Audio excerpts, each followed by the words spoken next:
आधुनिक टेक्नोलॉजी और विज्ञान के मिलाप से हमने कई सारी बीमारियों का इलाज ढूंढ निकाला है, लेकिन क्या कभी आपने ये सोचा है कि इसी आधुनिकता का कोई विपरीत परिणाम भी किसी की जिंदगी पर हो सकता है? डॉक्टर नेहा कुलकर्णी द्वारा लिखित आज की ये कहानी कुछ ऐसी ही भयानक लेकिन सत्य घटना पर आधारित है। जी हाँ दोस्तों, मैं कनिका बंसल आज फिर लेकर आई हूँ आपके सामने एक ऐसी कहानी जिसका विज्ञान जगत में कोई परिणाम या जिसे हम प्रूफ कहते हैं वो तो नहीं है, लेकिन ये एक ऐसी घटना है जो कल्पना से भी बाहर है और सोचने पर कुछ इस तरह मजबूर कर देती है कि कुछ बातों पर यकीन करना चाहिए या नहीं ये तय करना भी मुश्किल है। एक ऐसी ही कहानी लक्ष्मी की जुबानी।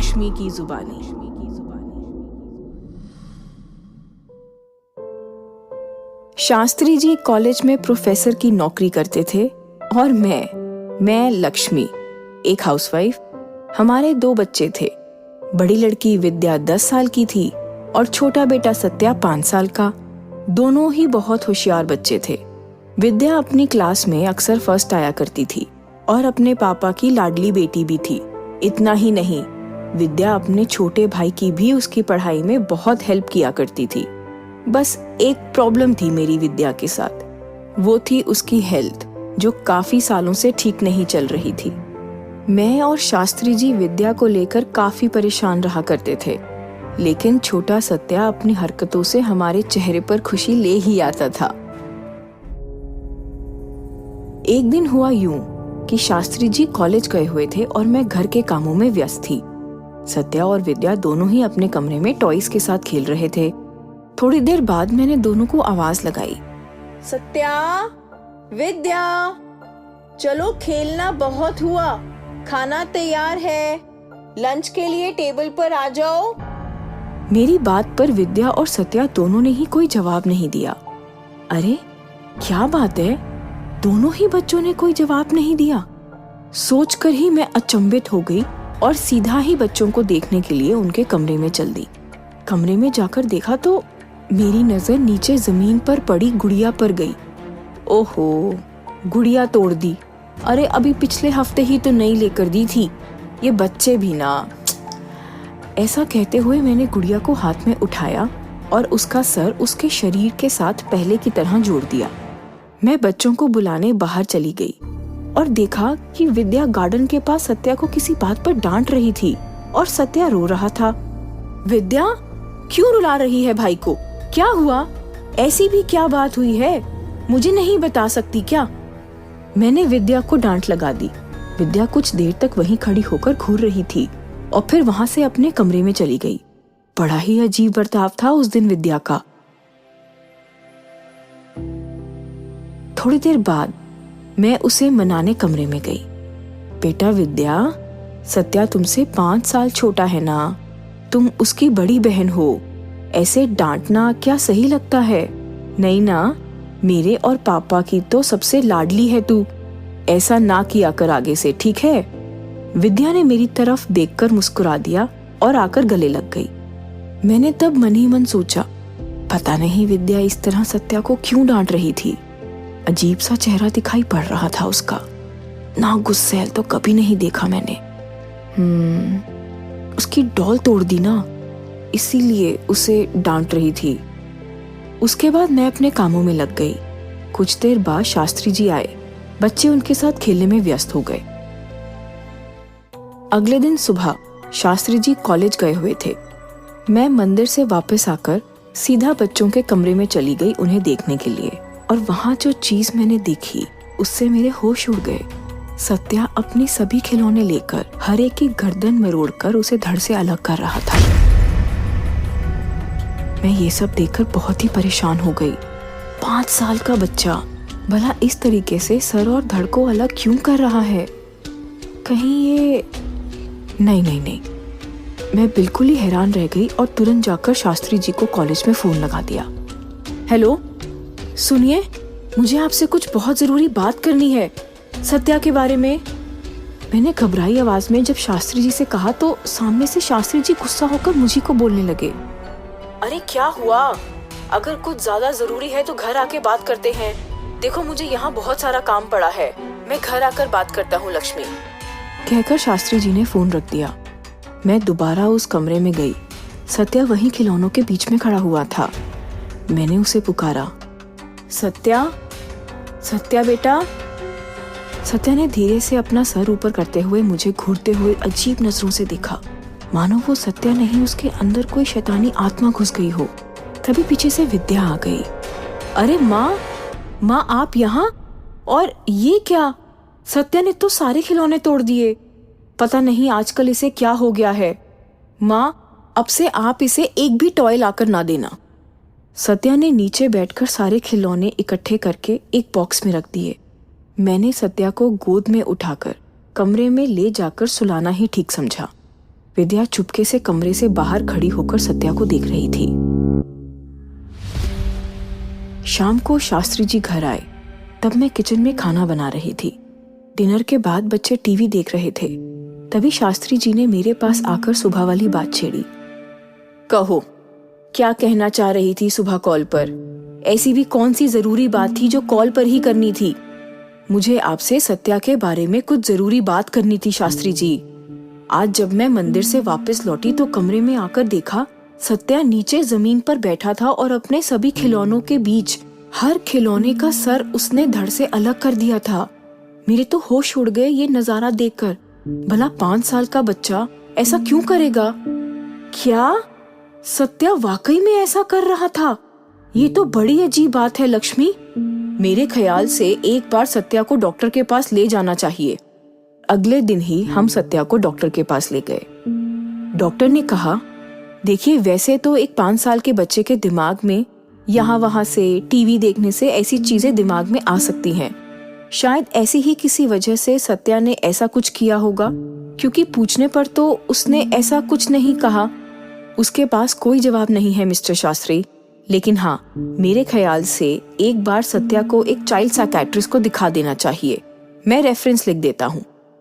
अगले दिन मैं फिर मंदिर गई हुई थी। थोड़ी देर बाद घर वापस आकर मैं सीधा बच्चों के कमरे में उन्हें नाश्ते के लिए बुलाने के लिए गई। तब मेरी चीख निकल गई। शास्त्री जी चीख सुनकर दौड़कर कमरे में आए और देखा तो उनकी भी आंखें खुली रह गईं। सत्या के मुंह पर होठों के आसपास पूरा लाल रंग लगा हुआ था और उसने मुंह में एक गुड़िया दबोच रखी थी। मैं और शास्त्री जी दोनों ही लाल रंग देखकर डर गए। विद्या भी अचानक जोर जोर से हंसने लगी। अरे माँ पापा, ये तो सत्या के मुंह पर जो लगा है ना, वो खून नहीं है, डरिए नहीं। घर के पूजा घर से उठाया हुआ सिंदूर है लाल रंग का। सत्या ही इसे ले आया, मुंह पर लगा लिया। मैं और शास्त्री जी दोनों ही समझ गए कि सत्या के साथ कुछ गड़बड़ जरूर है। मैंने शास्त्री जी के सामने घर में सत्यनारायण की पूजा करवाने का प्रस्ताव रखा। पूजा वाले दिन सत्या और विद्या कहीं से ढूंढकर एक छोटा सा प्यारा सा बिल्ली का बच्चा उठाकर ले आए। दोनों ही उसके साथ खेलकर बहुत खुश हो रहे थे। मैं और शास्त्री जी, हम दोनों ही सत्यनारायण की पूजा में व्यस्त थे। दोनों बच्चे अपने कमरे में बिल्ली के बच्चे के साथ बड़े ही चाव से खेल रहे थे। पूजा खत्म करके मैं उनको कमरे में देखने गई। बिल्ली का बच्चा बड़ा ही प्यारा है, ये कहकर मैं किचन में आ गई। दिन भर घर में म्याऊं म्याऊं की किलकारी लगी हुई थी। अगली सुबह बच्चे सोए हुए थे। रात भर और सुबह बिल्ली के बच्चे की आवाज ना सुनाई देने पर मैं जरा चिंतित हो गई और उसे ढूंढने लगी। मैंने जब हॉल में जाकर देखा तो क्या, बिल्ली का बच्चा फर्श पर मरा पड़ा है। उसकी गर्दन ठीक उसी तरीके से धड़ से अलग हो रखी है जैसा सत्या किया करता था। हे राम, ये क्या हो गया घर में? ये किसने किया? कहीं ये सत्या? नहीं, ये सत्या नहीं कर सकता। शास्त्री जी, मुझे शास्त्री जी को जगाना चाहिए और ये सब दिखाना पड़ेगा। मेरे उस दृश्य को देखकर पसीने छूट गए। मैं दौड़ी दौड़ी शास्त्री जी को जगाने गई और वहां बुलाकर ले आई। लक्ष्मी, ये तो भयानक है। कुछ समझ नहीं आ रहा। ये सब सत्या ने किया है क्या? इस तरह यूं गर्दन मरोड़ना, ये सब नहीं नहीं, मैं अभी बच्चों को उठाकर यहाँ लेकर आती हूँ। अभी दूध का दूध और पानी का पानी हो जाएगा उनके सामने। कहते हुए मैं बच्चों के कमरे में चली गई और बच्चों को जगा दिया। बच्चों को जगाते ही मुझे चक्कर आ रहे थे, खासकर जब मैंने विद्या को देखा। विद्या के मुंह पर पूरा खून और मांस लगा हुआ था। मैंने विद्या से डरते हुए सत्या को अपनी गोद में उठा लिया और हॉल में जाकर सारी बात शास्त्री जी को बता दी। शास्त्री जी के भी होश उड़ गए जब उन्होंने विद्या को उस हाल में देखा। सत्या भी विद्या को उस हाल में देखकर रोने लगा। मैंने उसे चुप कराया और सच्चाई पूछने की कोशिश की। सत्या मेरा बेटा, चुप हो जा मेरा बेटा, ध्यान से मेरी बात सुन। बताओ, उस दिन गार्डन के पास दीदी आपको क्यों डांट रही थी? और वो सब डॉल्स, खिलौने, वो सब क्या था बेटा? डॉल्स, खिलौने, वो सब के सर मुझसे विद्या दीदी ने मुड़वाए थे मम्मी। उस दिन एक बार मैंने जब मना कर दिया था तो गार्डन में विद्या दीदी मुझे उसी लिए डांट रही थी। किसी को बताना मत, यही बार बार बोल रही थी मम्मी। रात को भी मेरे बगल में सोती है, तब मेरे ऊपर अपना हाथ रखकर पता नहीं कुछ अजीब भाषा में बोलती है। मुझे बहुत डर लगता है दीदी से मम्मी। उसके बाद मुझे अजीब सा लगता है माँ, ये बिल्ली को भी दीदी ने ही काट मारा है। उसका भी सर घुमा दिया मम्मा, दीदी ने ही किया है ये। जब मैंने विद्या से सब पूछा तो उसने सत्या की बात को झुठला दिया और उस पर हंसने लगी। मैंने उसे डांटा तब वो मुझे अजीब तरीके से घूर रही थी। ये सब मुझे कुछ ठीक नहीं लग रहा लक्ष्मी। मेरे हिसाब से मैं कल ही पंडित को यहाँ बुला लेता हूँ, शायद वही कुछ बता सके। अगले दिन घर में पंडित जी आए। इस घर में तेज नकारात्मक ऊर्जा का वास है शास्त्री जी, वरना सत्यनारायण की पूजा करने के बाद भी ये अशुभ होना उचित नहीं है। पंडित जी, मैंने आपको विद्या के बारे में बताया था ना। विद्या मेरी बड़ी लड़की है और जब से उसका हार्ट ट्रांसप्लांट का ऑपरेशन हुआ है तभी से उसकी तबीयत कुछ ठीक नहीं रहती। घर में ही रहती है इसीलिए वो। लेकिन आजकल ये सब। शास्त्री जी कहते कहते चुप हो गए। पंडित जी ने विद्या की तरफ देखा, तब विद्या उन्हें बेहद ही गुस्से से देख रही थी। पंडित जी ने मन ही मन अपने मंत्र उच्चारण शुरू कर दिए। अचानक विद्या की आंखें लाल हो गईं और नाक मुंह से खून निकलने लगा। वो जोर जोर से गुर्राने लगी। पंडित जी ने अपनी पोटली से भस्म निकालकर उसकी तरफ हवा में उछाली। तब विद्या अचानक दीवार पर रेंगने लगी। शास्त्री जी और मैं दोनों अपनी बच्ची को इस हालत में देखकर डर गए। विद्या ने अपनी शक्ति से पंडित जी का गला दबा दिया। किसी तरह पंडित जी ने अपनी जान छुड़ा ली और निकलते वक्त शास्त्री जी को एक माला देकर कहा, ये माला विद्या को पहना दो। ध्यान रखना कि ये माला उतरनी नहीं चाहिए।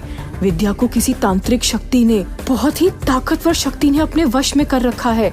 आप लोगों ने जो ऑपरेशन करवाया है ना, उसके बारे में डॉक्टर से बात करिए, शायद उसी से पता चले कि ये सब क्या है। काफी दिन बीतने के बाद शास्त्री जी ने हॉस्पिटल के रिकॉर्ड से ये पता लगाया कि विद्या को जिस व्यक्ति का हार्ट ट्रांसप्लांट किया गया था वो एक तपस्वी तांत्रिक का था जो एक हादसे में मारा गया।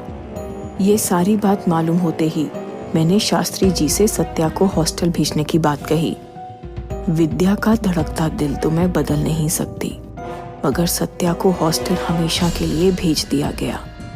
सत्या जब हॉस्टल के लिए घर से निकला तब विद्या मुस्कुराते हुए उसे घूर रही थी। उसने कार की सीट के नीचे अपनी गुड़िया छोड़ दी थी जो सत्या का पीछा हॉस्टल के रूम तक कर सके। और इसके आगे जो हुआ वो बयां करने लायक भी नहीं है। लेकिन अगले एपिसोड में ये कहानी, पूरी कहानी आप लोगों को जरूर समझ आ जाएगी। लक्ष्मी यानी मैं दोबारा लौटूंगी कनिका बंसल के साथ अगले एपिसोड में। तब तक के लिए लक्ष्मी का इंतजार करना। राधे राधे।